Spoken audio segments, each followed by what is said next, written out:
tingkatkan prestasi, lahirkan profil pelajar Pancasila. Belajar, bergerak, berbagi untuk negeri, kita menjalin kolaborasi. Belajar, bergerak, berbagi untuk negeri, demi bakti pada Ibu Pertiwi.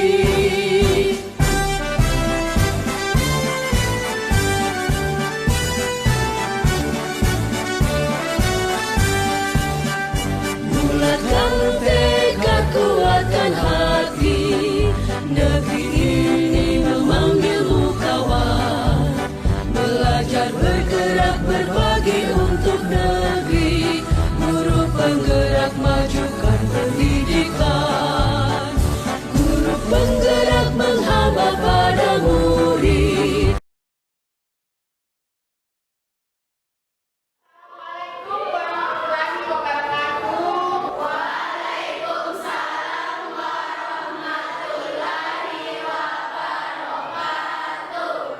Semangat pagi. Adakah semangat belajar di dadanya? Di mana? Di sini. Oke, terima kasih. Selamat duduk kembali. Oke, baik anak-anak sekalian, hari ini kalian kedatangan narasumber yang luar biasa. Beliau alumni SMK Negeri 7, selesai di SMK 7 tahun 2011. Beliau adalah guru akuntansi 10 AK1, 10 AK2, dan 10 AK3. Oke, saya tidak perlu memperkenalkan beliau, nanti beliau memperkenalkan ke kalian. Silakan boleh berinteraksi, karena dia ini adalah kakak kelas kalian, alumni di sini yang akan memberikan motivasi, memberikan support bahwa setelah tamat dari SMK 7 kalian akan melanjutkan pendidikan lalu kemudian bisa bekerja dimanapun kalian sukai sesuai dengan kompetensi. Kita sambut, ini dia Kakak Faris.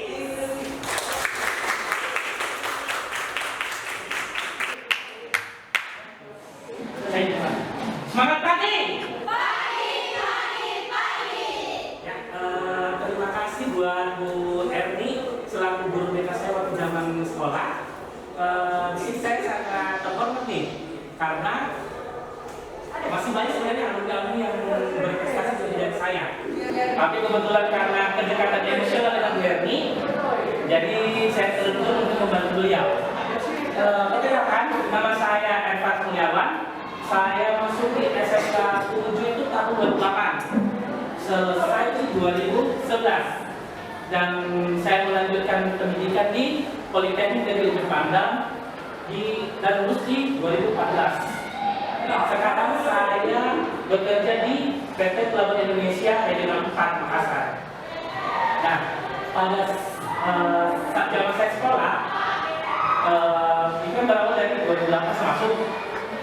Jadi saya berproses di sini, mengenal guru-guru, berinteraksi, dan poin yang saya sangat ingat sampai sekarang itu adalah kedekatan saya dengan guru-guru di sini. Guru-guru di sini saya anggap sebagai kakak, sebagai teman kawan. Tapi kita tetap hormat sebagai orang tua kita, gitu. Terus saya sih apa ya? Di sini sudah semester berapa ya? Semester 1.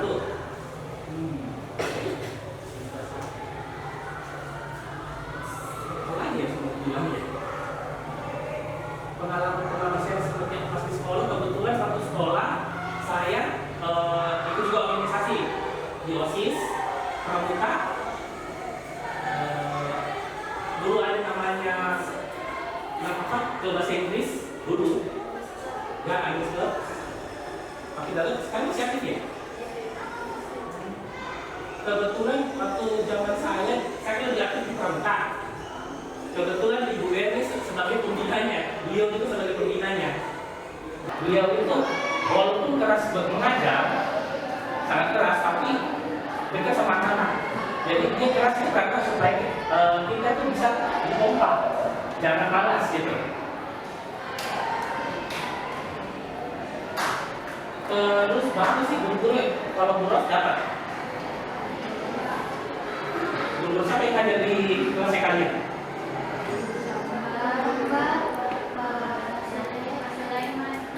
Yang bukan sorry.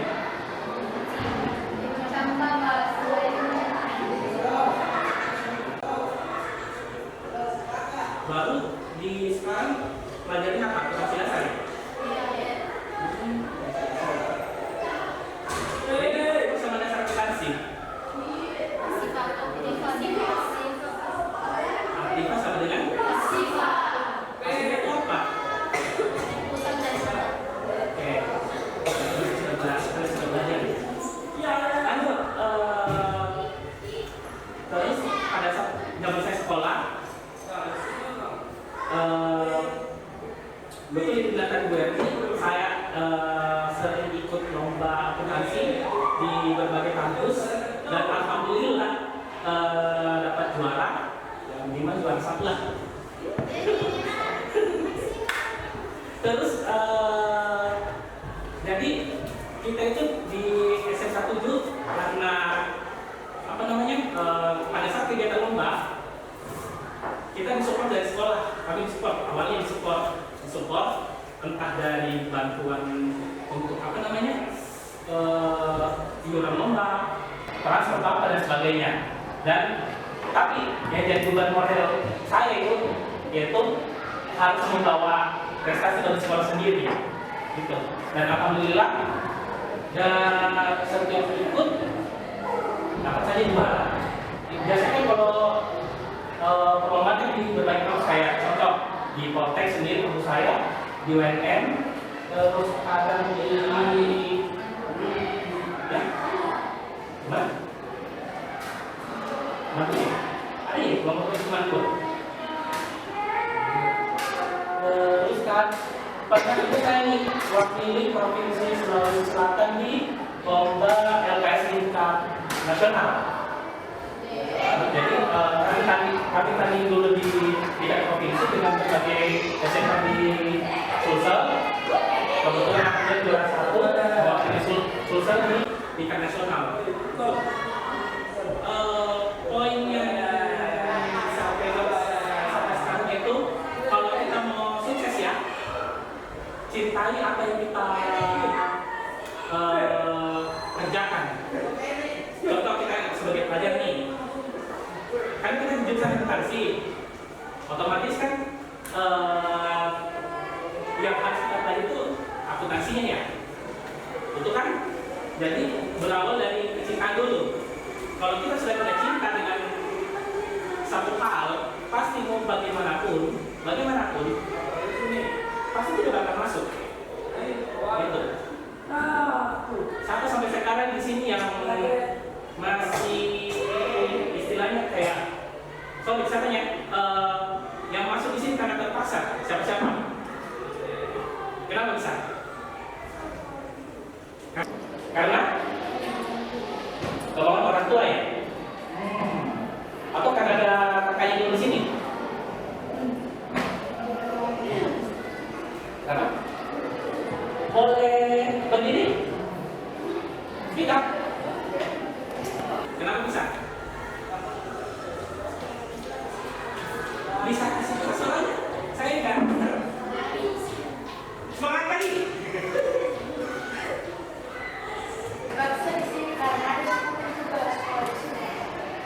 Itu sudah lulus.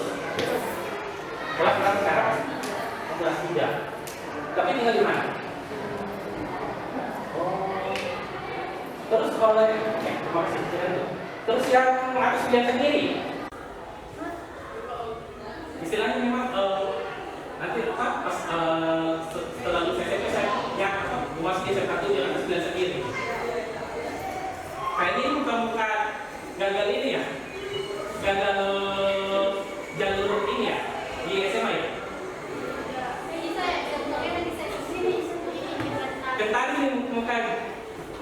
dan lolos di jarak atau prestasi ya. Tapi yang berapa? Oh, jangan ya? Kenapa? Kenapa pilih SMK dulu? Oh, orang ya? Tahun berapa dia?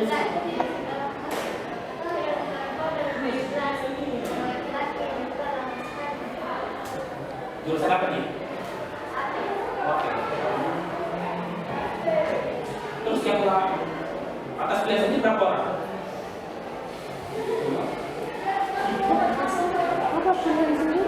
Memang waktu pilihnya harus SMK dulu, tidak pilih ke SMA dulu, kan?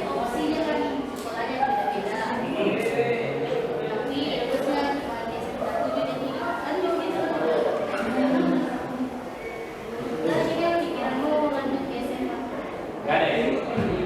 Tapi tahu nggak konsekuensinya kita di SMK dibanding SMA?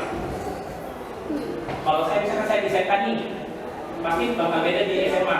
Kalau SMA kan dia lebih banyak teori nih. Kalau kita di SMK kan lebih banyak nanti ke praktek. Contohnya itu sekitar 70% praktek yang di SMK. Kalau teori 30%. Tapi itu suatu ini bagi kita. Kalau teman-teman di SMK jadi kita siap nih, mau siap kerja, mau siap apa, siap dipakai. Tapi asalkan satu, punya kompetensi selain apa namanya kemampuan akademis, ada juga namanya kemampuan soft skill. Nah itu soft skill harus diperlukan apa? Dibutuhkan. Contoh soft skill pada saat kita berorganisasi. Di sini siapa yang ada organisasi? Organisasi apa deh? OSIS. Organisasi apa? Paskibra. Terus yang lain organisasi apa dong? Ini mahasiswa ini tinggal siswa ini rumah sekolah. Jadi pada saat selesai kita belajar, pulang, tidak ada interaksi, tidak ada. Nah, itu sih kalau saya sangat masukan sih bagi kalian. Kalau bisa berorganisasi juga supaya meningkatkan soft skill kita, kemampuan kita. Contoh kayak istilahnya yang diorganisasikan diajarkan untuk leadership, komunikasi. Nah, itu kan nanti modal-modal kita pada saat entah kerja, entah pada saat nanti kita contoh kan nanti kalian pasti bakal PKL kan? Nanti PKL di kelas berapa? 2 ya? Iya. 2 semester? Nah, hal yang harus kalian persiapkan nanti pada saat PKL ini nih, kalau pengalaman saya lihat anak PKL di sekolah dan di kantor, dia itu kadang komunikasinya masih kurang. Istilahnya tidak tahu menempatkan dirinya di mana. Contoh, kita nih di tempat orang, kan istilahnya apa namanya? Harus tahu diri. Gimana cara memposisikan diri? Kita ini sebagai junior, sebagai siswa PKL kan harus bisa menghargai orang di sana, hormat di sana, tapi dan juga kalau bisa bertanya, banyak bertanya, misalkan ada yang bisa dibantu. Istilah kita serap ilmunya, entah mau berkaitan dengan mata pelajaran atau tidak, yang penting belajar saja. Kalau saya dulu itu kan masuk PKL kan di Kalakun dulu di Wisma Kala sana. Walaupun tidak sesuai dengan apa yang saya pelajari di sekolah, tapi ada yang saya dapatkan. Contoh kayak kemampuan di jadi kita melihat teknologi yang selama ini kan kalau di sini kalau jadwal belajar apa namanya? Skripsi ya? Skripsi berapa jam? Kalau seminggu? 3 3 jam. Saya tanya di sini, siapa yang masih belum bisa menggunakan spreadsheet? Entah mau gimana membuat data, kolom, tabel, atau fungsi-fungsi rumus. Itu baru sedikit. Ada yang tahu, ada yang tidak, ada sebagian yang tidak tahu, ada yang sebagian Nggak masuk semester 1 juga lah, wajar. Sama dulu ini, spreadsheetnya.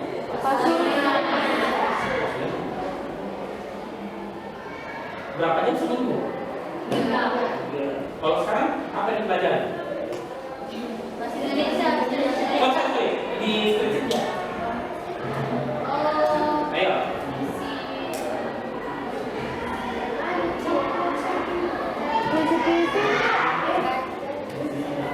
Siapa? If. Saya coba bertanya yang mulai lagi bertopi di belakang. Kalau enggak, fungsi itu apa?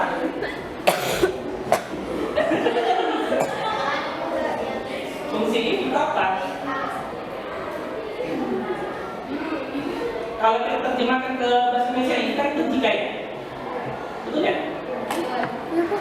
Nah, itu nggak ada saya aja deh, cukuplah. Jadi kayak ulang. Fungsi if itu, jadi saya tanya apa namanya? Di ada suatu kondisi, jika kondisi itu terpenuhi, maka turunnya itu bagaimana? Bagaimana akan terjadinya? Kalau misalkan syarat ini, jika A sama dengan 0, maka turunnya itu apa? Misalkan 0 sama dengan 0, jadi A. Kalau dia salah, berarti false. Apa kemungkinannya? Itu fungsi if. Itu sangat berguna loh spreadsheet.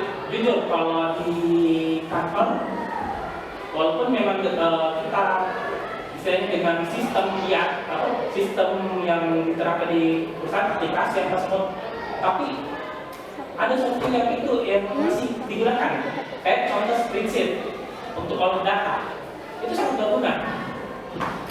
Terus kemampuan juga di bidang persentase entah buat PowerPoint lah, entah apa. Kalau sekarang PowerPoint pasti kan dulu zaman itu kan terbatas sekali, skemanya bagaimana. Kalau sekarang kan entah mau pakai persentase apa ini? Ya betul. Itu. Terus saya ini sorry ya kalau bicaranya apa namanya saya lompat-lompat entah dari kayak apa kondisi saya bekerja, entah saya kondisi di sekolah, karena apa yang saya lihat dari ini keluar langsung saja dari mulut saya. Terus saya lupa pada saat apa namanya, pada saat nanti kita ke depan, pada saat nanti setelah lulus dari sekolah, nanti kalian arahnya kemana, tujuannya kemana? Yang mau kuliah siapa? Sorry, angkat tangan. Yang nanti setelah ini, setelah lulus bakal lanjut kuliah. Dipaksa kuliah? Kok bisa dipaksa kuliah? Beruntung kalau dipaksa kuliah. Kenapa? Nah, saya capek belajar. Mau langsung menikah? Tapi kan nanti proses ini kan baru istilahnya belum menggambarkan kondisi nanti kita tiga tahun lagi kan? 3 tahun itu berproses kalian. Mas Yo, ini saya mau lulus, saya entah mau kuliah lah, atau kuliah sambil kerja. Yang penting nanti saya mulai dari sekarang sih harusnya kita targetkan. Saya ini sekolah saya mau kemana? Kalau misalkan nih, kalau saya kan contoh apa namanya, saya masuk sekolah kebetulan orang tua saya kan sudah pensiun, jadi lumayan berat juga nih pada saat zaman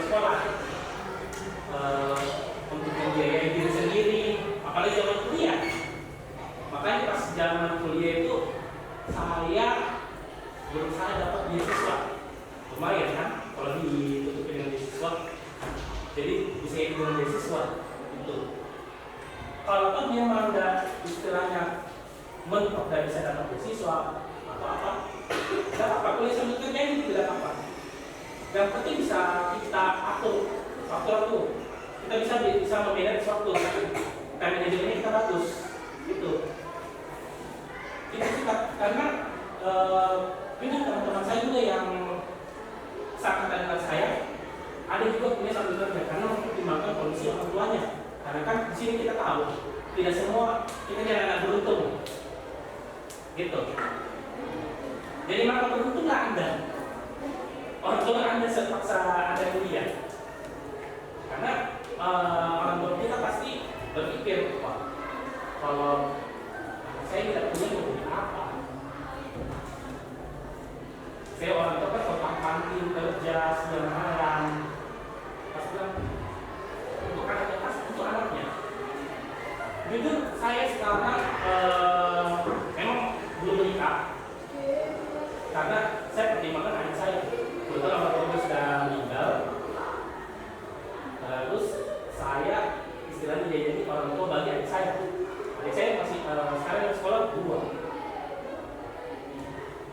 Terus yang satu sudah berkuliah, yang satu baru itu cuma satu yang kayak kalian, satu umur sama kalian, gitu. Tapi yang saya syukuri ada saja sih, misalkan rezeki entah dari mana. Misalkan dari saya dengan guru-guru saya kan, alhamdulillah erat sekali. Jadi kadang juga waktu zaman sekolah ada saja kalau rezeki dari guru datang, entah saya antar guru saya kemana, kan sih dapat cuan juga. Entah dapat uang bensin, atau apa, jalan. Terus biasa kalau kami ikut lomba, lumayan dapat uang tunai, diputar lagi ke lomba berikutnya yang sebagai cinta atau biasa rakit enak kan kalau misalkan zaman sekolah ini. Malah waktu saya zaman sekolah jurusan akuntansi ini yang sedikit-sedikit diumumkan di upacara, sedikit-sedikit diumumkan di upacara. Tapi dia sekarang bilang begini, wah, akuntansi bisa deh. Begitu zaman tuh. Pada saat upacara datang lagi teman-teman akuntansi diumumkan lomba ini sampai bosan. Gitu. Kalau bisa kan ini kan kalian zaman kalian kan sudah istilahnya informasi istilahnya terbuka sekali, bisa diakses di mana-mana pakai Android. Tuh zaman kami buku, internet terbatas. Sekarang kalian bisa video bisa buka informasi, dan itu kan jadi motivasi buat kita. Oh, istilahnya kita harus lebih tahu dari yang lain.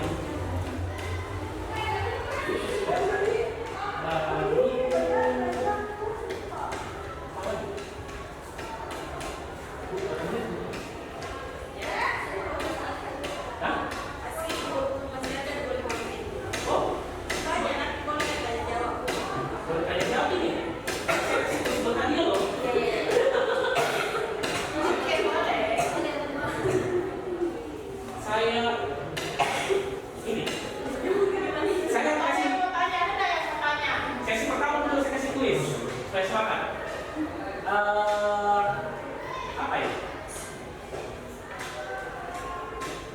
Saya masih berpikir, kenapa kredit dibilang, apa solusinya dibilang kredit dan debit? Debit dan kredit, apa solusinya?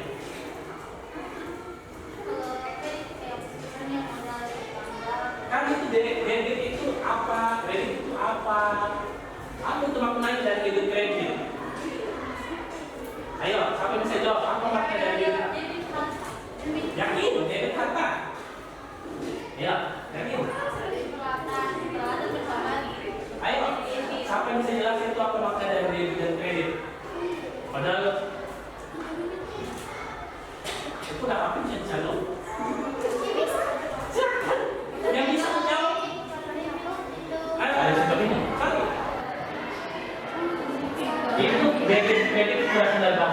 Apa lagi?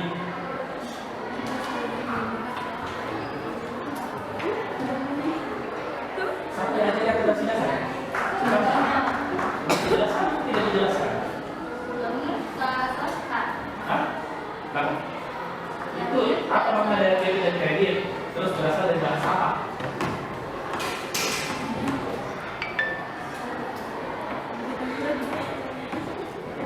Saya jadi belum lagi juga. Terus, urusan tes apa? Apa tidak bisa jawab? Bersama dasar. Laki-laki gunakan apa? Bersama dasar. Pendidik. Pendidik. Siapa berdiri suaranya?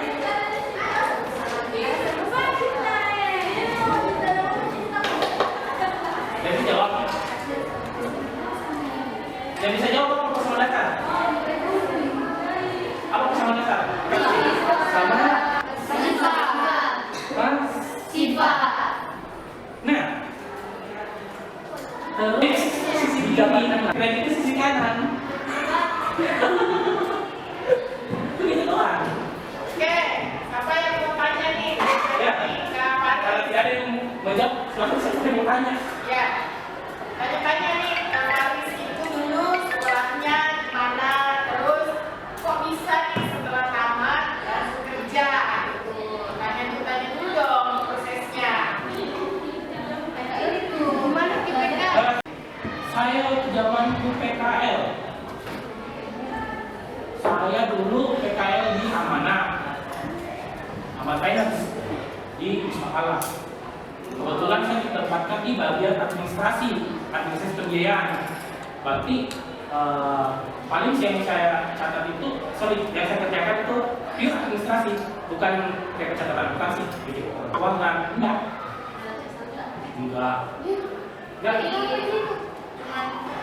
Emang dia tidak istilahnya menyentuh akuntansinya secara langsung, tapi istilahnya bersinggungan. Contoh begini, ketika istilahnya administrasi pembayaran lengkap, berarti terjadi pengeluaran kan? Nah, ketika terjadi pengeluaran, otomatis terbentuk namanya jurnal pengeluaran. Belum. Ini belum ada belajar di jurnal ya? Masih di neraca saldo. Oh dia apa namanya? Sorry. Dari bukan satu siklus yang dipelajari ya?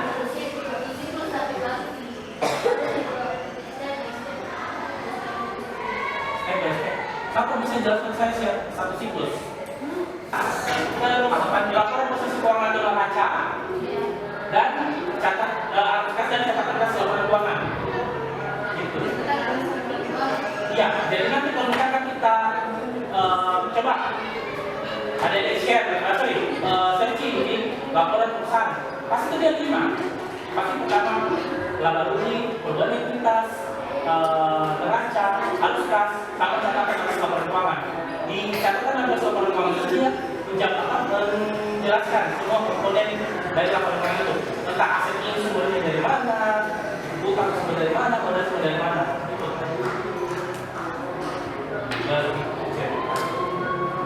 Satu pertanyaan lagi, tadi sebagai penutup. Apa ya? Sudah ya.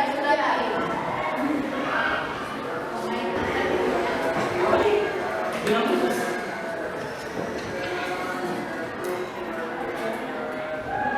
Bilang khusus itu lagi saya tambahkan.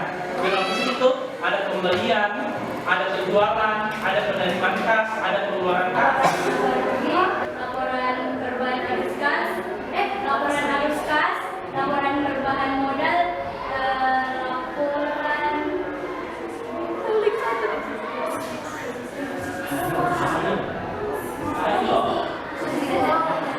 laporan posisi keuangan. Posisi keuangan. Berarti dari pertama pertama disusun laporan apa? Laba rugi. Bisa berkaitan. Kalian tidak